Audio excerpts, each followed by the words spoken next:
Hey Chris, Paul here. So we're kind of at a loss. We have, of course, up here goes the windshield wiper, and we couldn't find a photo that showed what the wires did, if they were in a tube or if they were just stapled to the inside of the frame. Another thought I had was we could just do a manual control for the windshield wiper where you just reach up and it has a lever on the inside. Just reach up and flip it back and forth to clean your windshield off. So that's a possibility if you wanted to not have it hooked up, to electric. But what was puzzling is that we have this hole down here, and we have this ring which appears to have been fastened on the back side of the hole as a trim ring on the inside. But I guess we can show it to you in place. Maybe. There's a couple screw holes. It looks like that was the original location. So we're just curious if that's where it goes, because it's not showing up in any of our photographs. Actually, it kind of sort of shows in one photograph. We can tell there's something back in that corner on the inside, but we can't tell exactly what. The photograph was just too dark. The photograph's just not what would you call it? Good enough quality. Not good enough quality. Yeah, not enough pixels.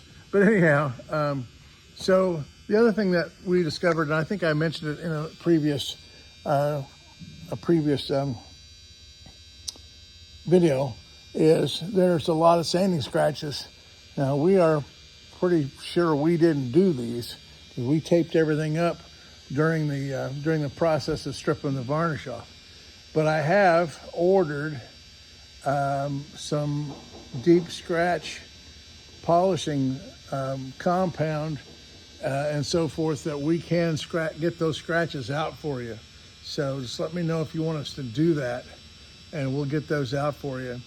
I thought the other use that hole, I thought perhaps that hole was for your anchor rope. You had this anchor system up here, and that we've got over here. But anyway, we're getting ready to install that. So I wondered if that was where your rope was, that if it went through that hole or something. We're curious as to what goes there.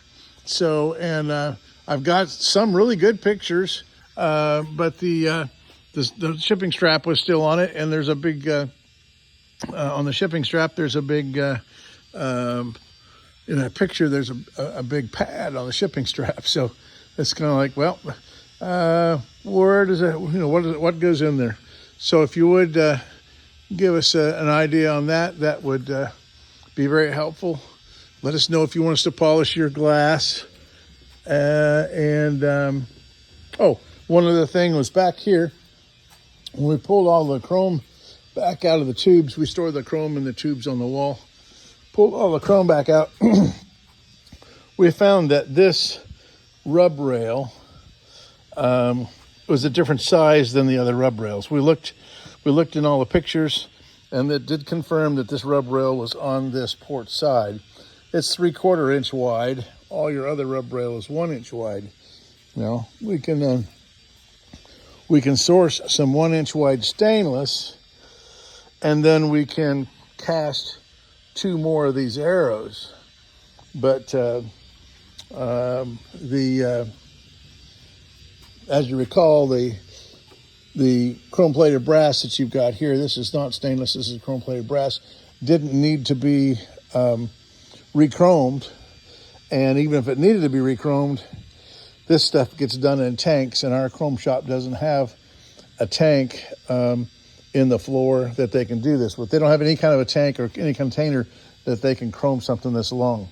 So again, the question goes back to, do you want me to source some 1 inch stainless to go here and then cast you 2 more arrows, or or do you want to just put this back like it was when we got it? And that is like it was when we got it. So I think that's the end of the questions on that. And we'll talk to you soon.